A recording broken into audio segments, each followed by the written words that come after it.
Hi, hey everybody. Welcome to this week's installment of Market Like You Mean It. This week we're talking about crafting your message. So we've talked about marketing with intention and kind of the customer journey. And then we've talked about how to kind of map out your marketing campaign based on where you want your customer to go or to end up. And now we're going to talk about how to talk to them. So Crystal is here with us as usual. And this is really her wheelhouse. She's an amazing copywriter, and she's going to kind of guide us a little bit on crafting your message, and then I'll chime in as well. So where do you want to kick us off, Crystal? Well, I'm really excited that we're talking about this today. Oh my God, it's almost like a brand new Star Wars movie is coming out, and I get to go see it today. So I'm really excited, but I will try to reel it in and keep my thoughts compartmentalized so that I don't get us off on all these crazy tangents about writing. And I kind of wanted to do things a little bit differently, because if you take writing workshop classes or you read a lot of blogs on writing, they usually talk about, we're just going to say it, the boring stuff, right? Your sentence structure and your paragraph structure and readability. And although all these things are really important, I didn't want to talk about that today, because the Market Like You Mean It series has really been about intent and about emotion. So I wanted to approach crafting your message from a place of really trying to give you a good idea of how do I do this from an emotional perspective, and how should I be thinking when I want to write good content, or at least attempt to. So the first part is really, you want to guide your readers on a journey. A good story is about showing, it's not about telling. And some of the ways that you do that is use settings, use senses, use really specific details. Nobody is going to get excited that you offer a report or a clean yard or a new website. Sorry, Claire, but new website, okay, that's nice, but that's not really exciting, right? Neither is copy. Oh, okay, it's copy.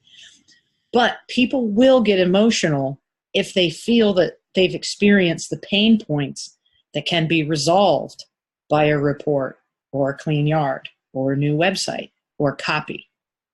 So that's really important to think about, is how do I create showing them what I offer and what this looks like. Control the pace of what you're saying. It's important to keep people moving along and interested, but don't be really redundant and drag things out. Those are some mistakes that I see that happen a lot. So just be mindful of what you're saying and how often you're saying it. The most important part of crafting your message is to make your readers feel an emotion. I know that's not easy to do, but hopefully I can give you some tips that may help you understand how you should start thinking about how to do this. Your readers like to imagine themselves in the world that your words create. So give them a dynamic that's very relevant to them so they can feel like they're a part of what you're offering.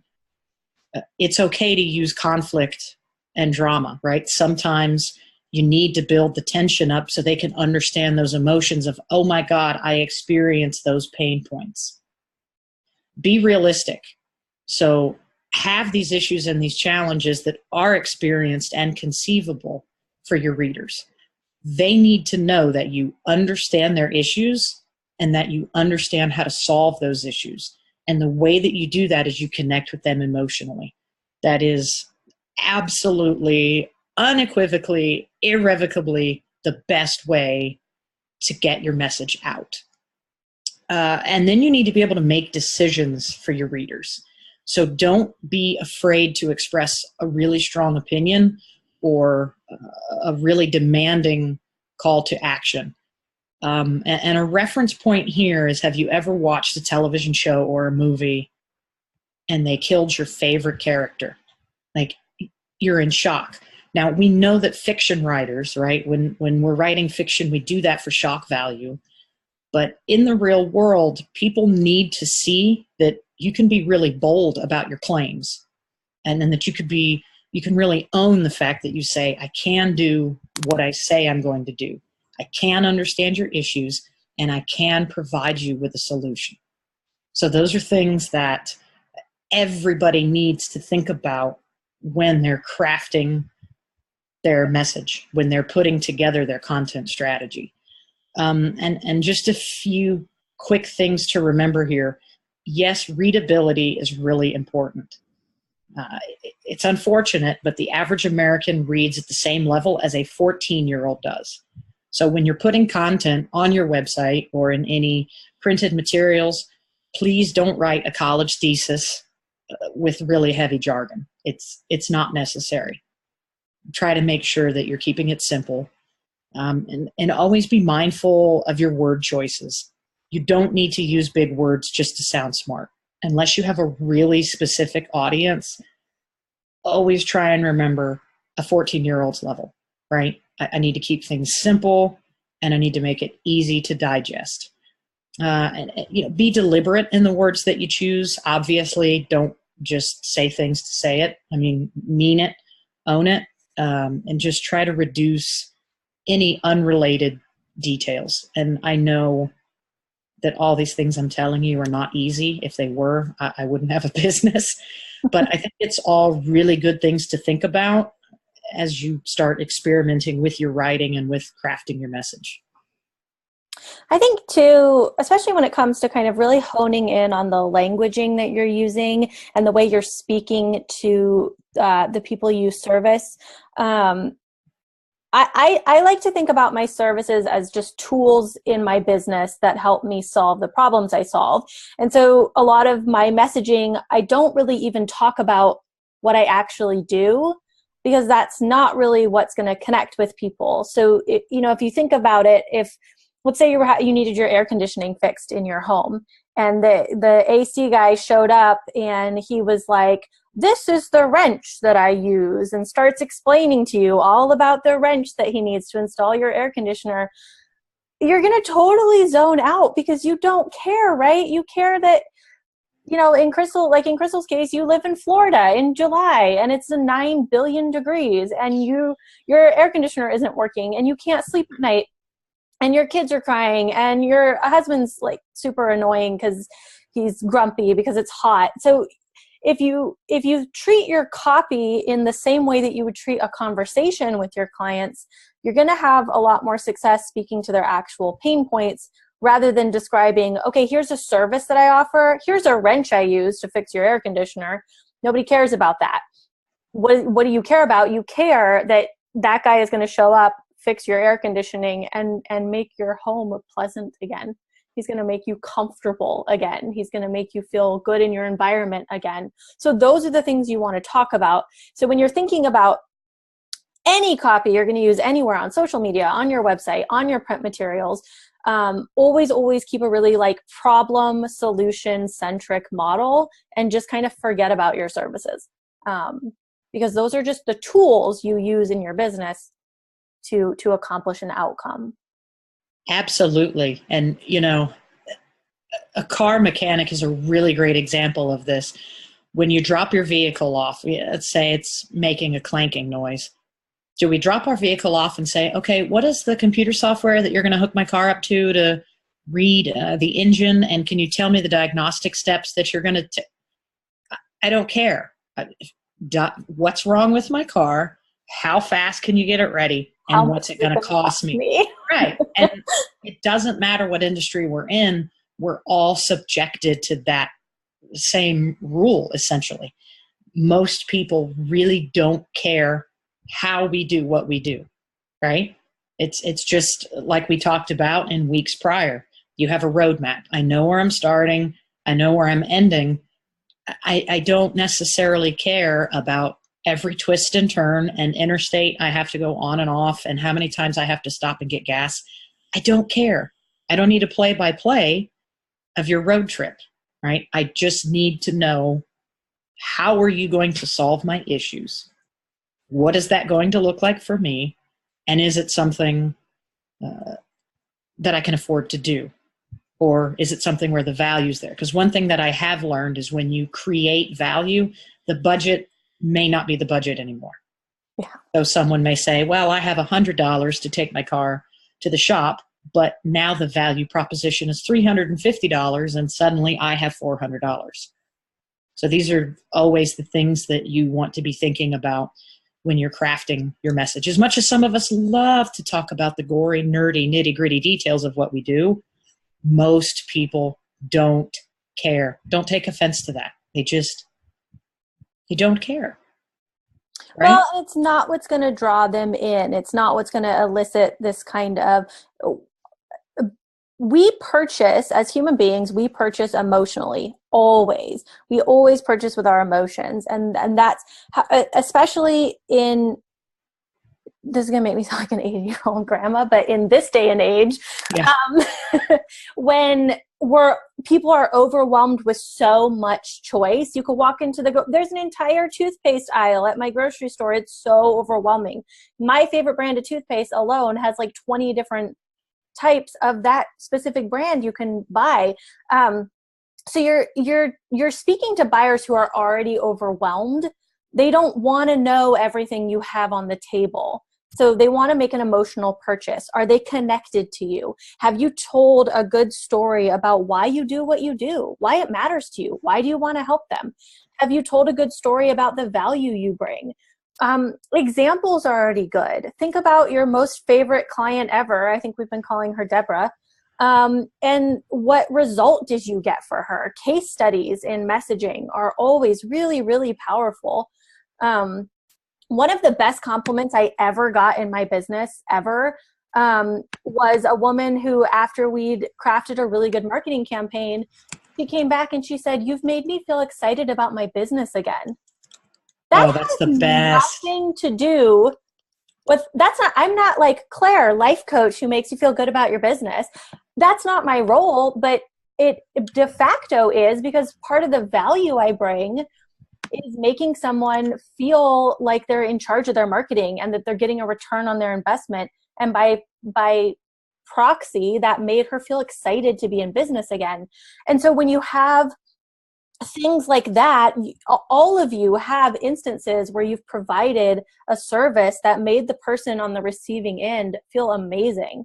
And when you focus on those stories and the solutions and the value in your messaging, rather than I'm so-and-so and I founded this company and such, and we offer XYZ service, you're going to make so much more of an impact. And that person's going to be much more willing to purchase from you because they feel connected. They feel a relationship.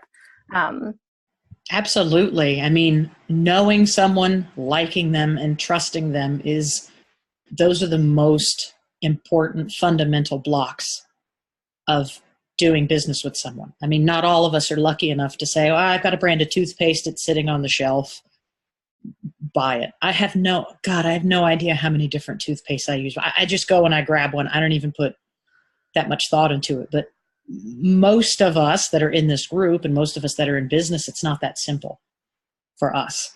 So we have to go through the motions. We have to get people to have that connection with us and to trust us and to like us enough to do business with us. And transparency is really important. And when I say transparency, I don't mean, well, I have this degree and I went to this college and I've accomplished these things in life. That's cool. That's this much of who you are and what you bring to the table. The rest of the awesomeness is, who are you? What do you like? Why should I like you? Right? What do you have to, it goes so much more than just business, especially when you deal in services that are recurring. How many times have you developed a friendship with people that you've done business with or vice versa? It's because you like them, right? And we all have those little quirks, those things that make us special. And that's what people connect with. I was trying to think about a good example, and I'm sitting here staring at Claire on my screen. Like a corporate example? Yeah, I was trying to think about you, like, what can I, but I'm having a hard time coming up with an example for you. Not to say that you're not transparent, but I know you so well that I don't know I could give a good example to someone who doesn't know you that well, if that makes sense. Yeah. I think I mean, even major brands do this. This is telling your story and connecting with your client is. This is not just relegated to small businesses. I'm thinking of companies like Bush's Baked Beans. They don't talk about their beans. They have a dog. They literally have their family dog on their family farm. I don't even think, do you even grow beans on a farm? I don't know. It doesn't look Nope. like a farm where they make their beans. And they're literally like, look at our family dog, guys. He's so cute. He's been a member of this family as long as we've been making this bean recipe or whatever. That's not their The number one selling beans, Yeah, and mind why? you. Because they were like, look at this puppy. He's part of our Mhm. family. We love him. Look at Purdue. Why has Purdue sold so much chicken? Because you've seen their faces. You know who the Purdue family is. And now we're on the third generation. This is our granddaughter. She's going to take over the company. I'm telling you, I mean, and you see a lot of corporations that have been very successful and they've been around before. Consumers didn't always make their decisions on emotions. Okay. Baby boomers didn't grow up making their buying decisions on emotions. They made it on logic and on money. So you damn millennials but consumerism changes. That's the beauty of it. And right now we are in a world where emotions dictate actions and decisions. And we're seeing big corporations make these really emotional stands. Off the top of my head, one that comes to mind is Nike. They made a huge emotional stand when they did at campaign with Colin Kaepernick. Do you know how talked about that was? That one thing got them more attention on social media than they had ever gotten in the history of their entire company to date worldwide, because they made a decision that was based on emotion. They made you feel a certain way. Clearly, if you spent time looking into it, not everybody felt the same way, but that's the beauty and the strength of emotions. And it's okay if the people that aren't your target audience say, I don't like that and I don't like the way it makes me feel, because those are not the people that you're after. Not everybody's going to like you. Ooh, hunty child, y'all know I know that best. Crystal deals with that a little bit better than I do. I deal with that all the time. There are 7 billion people on the planet, and I ain't got time for all y'all to like me. Please don't do that. I can't handle it. I can't handle it. It's okay. We're doing a business thing, and I'm wearing a Mario shirt, and if you don't like it, I'm sorry. I really like Yoshi. I think it's true, though. I think, especially as women, we have a harder time taking a bold stance at times, or speaking forcefully, or drawing boundaries. And you can absolutely draw boundaries with your copy and say, this is what I do. This is what I don't do. This is the value I bring. This is who my ideal client is. You can literally say in your copy, here's who I work with and here's who I don't. Hey, this might not be the right fit for you. And be bold in that. And I think oftentimes for local and small businesses, we tend to not encourage them to go with tried and true marketing tactics that we know work for bigger corporations and can work for them. Just because you work in a city of 200,000 people doesn't mean you have to appeal to every single one of them, nor will you appeal to every single one of them. And so I think part of writing good copy is just the being empowered to actually just take a position. And that could be any position, but taking one will immediately set you apart from your competitors who have maybe a little bit more of a stock. Oh yeah. I mean, to their stuff. If you don't, if you lack that boldness entirely, I'm not saying that every blog post you write should be political or religious or anything like that. But if you don't boldly take stands, you're missing out. You're becoming just another person that's, when leaves fall and the wind blows it and you forget about it. That's what you're going to be if you try to please everybody, because that's impossible. And if you don't stand for anything at all. It's just the difference in your business is you. I'm not stupid. It depends on who you ask. But I'm not generally stupid. There are millions of people on this planet that are wonderful writers. There's a ton of them that are better at it than me, but there's only one me, and that's the difference. So it's really important that I do a good job of making sure that people that are in my circle of influence know who I am. And that's true for every single one of us. We have to make it really clear who we are and what we stand for. We can't be afraid of the backlash that results in either. So, while I'm not about to, go make a bunch of political stuff because it has nothing to do with what I do, I mean, I'm not going to apologize for having a wife either. And if somebody expects that, it may not work out, and that's okay. I'm not going to apologize for my Mario shirt either, damn it. And that's just kind of those are the beautiful quirks that make you who you are. That's what makes people want to do business with you. You might think it's, well, I went to Harvard and I have this degree and that's cool. That helps, but that isn't what seals the deal for most of your customers. It's you. And you have to make sure that you're reflecting enough of you in your messaging and in your content. So talk about your why.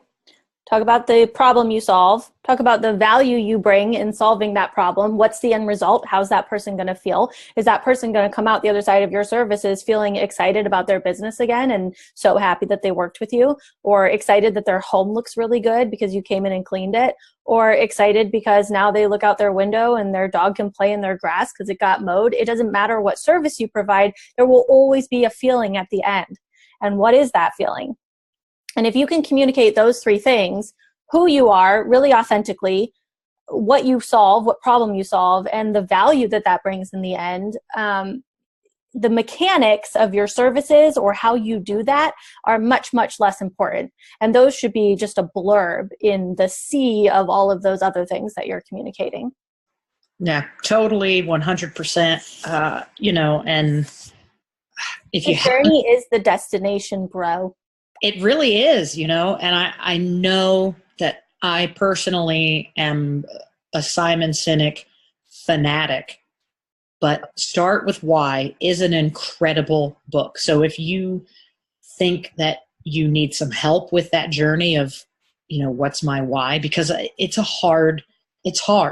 A lot of people in business are in business because, well, I know how to do it, or I inherited the business, or I make money, or I like it, but that's not enough to consumers. It's really not enough.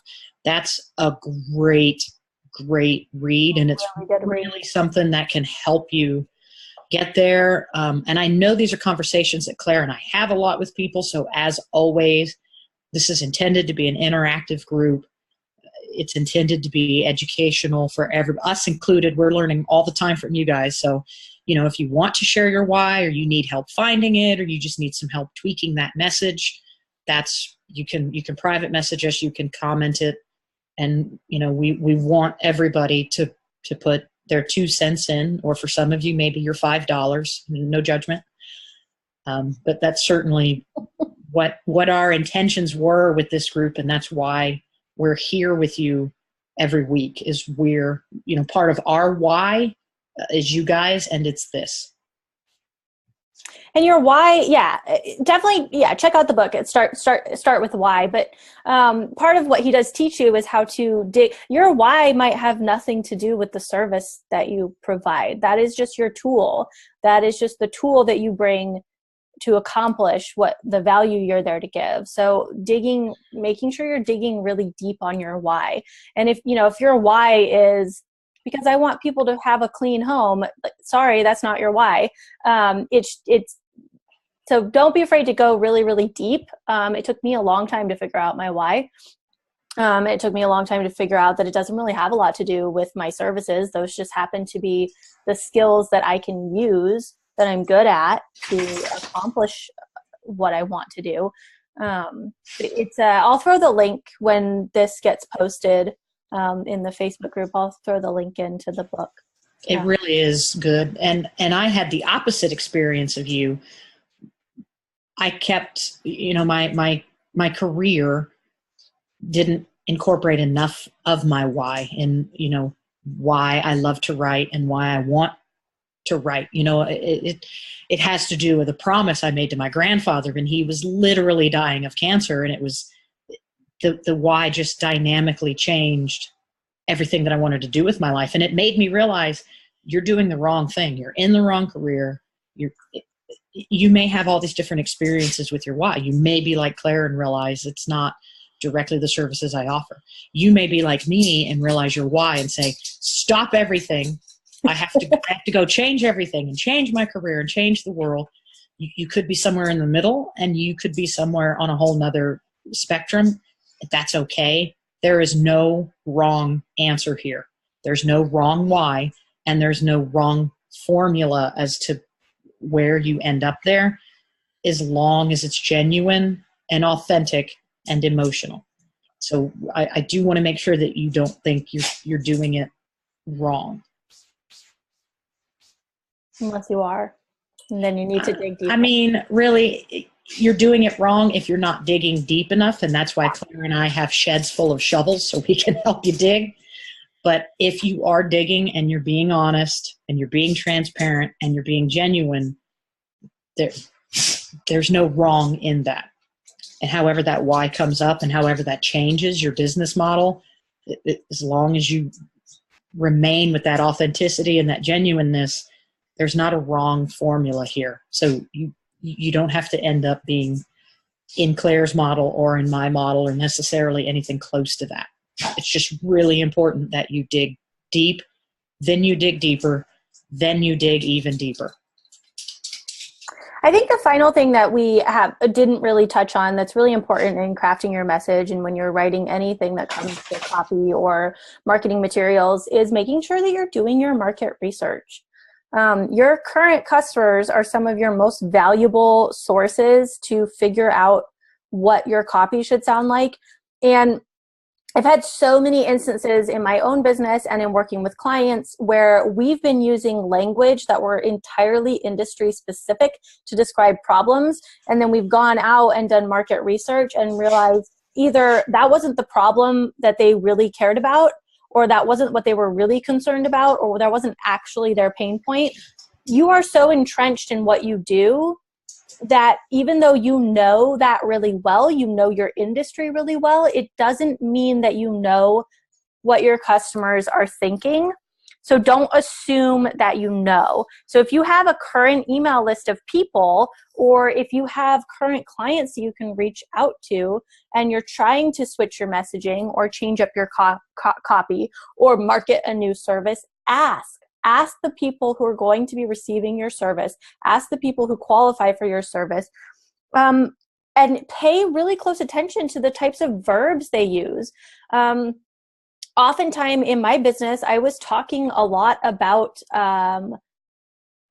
frustration or lack of results. And then when I really got out there and started interviewing people, it was more about overwhelm and not knowing where to start. Those are two really different ways of saying something, right? You might go in and solve the same problem, but if you're using the same vocabulary that your clients are using when they think about it in their own heads, your copy is going to be so much more powerful. So just the final thing I want to touch on is make sure you're doing your market research and make sure you're really listening to what your clients or your students or your customers are saying and the way they're saying it, and mimic their language back to them. So if they say overwhelm and you're using frustrated, switch it up and use the word that they're using, because they're telling you how they want to be marketed to. Yeah, humans, well, most of us aren't walking dictionaries, right? So you can say the same thing in so many different ways, but it's all so subjective. You could go to the mall and find 100 random people and tell them the same phrase, and you may get 90 different responses as to what it means to them.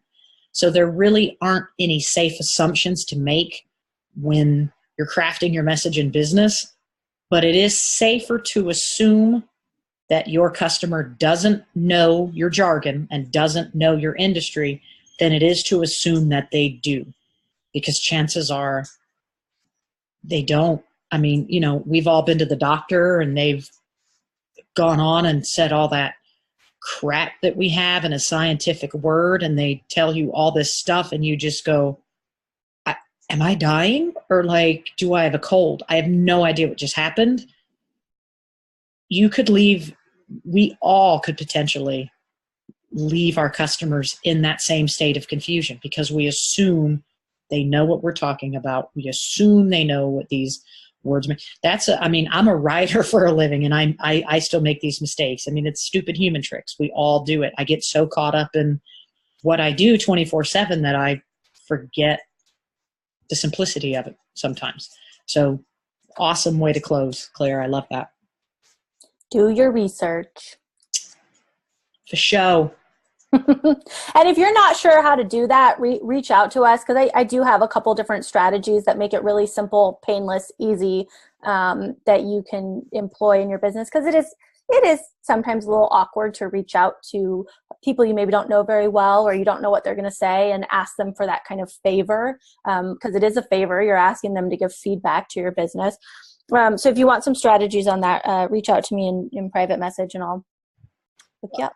And you're so good at that. I thought I was good at research and good at manipulating Google. Claire, sometimes you're like one of those fancy walking college calculators. It's fascinating. But that's the beauty about this group, is how much experience and knowledge is in here that could help you at any given time. And that's the goal. That's the focus. Oh, cool. Well, thank you so much, Crystal. This has been a wealth of information for me as well. We will be back next week with Where's My Audience? This is going to be a fun one, because now you have your marketing roadmap, you've crafted your message, you know where you're taking your clients, and now we're going to talk about where to find them. Oh, you guys be prepared to get Claire very excited. Like, I mean, it's good. She's going to have a Claire-gasm. It's all right. So next week, Where's My Audience? We'll see you guys then, and enjoy the rest of your week. Bye. Thank you. Bye.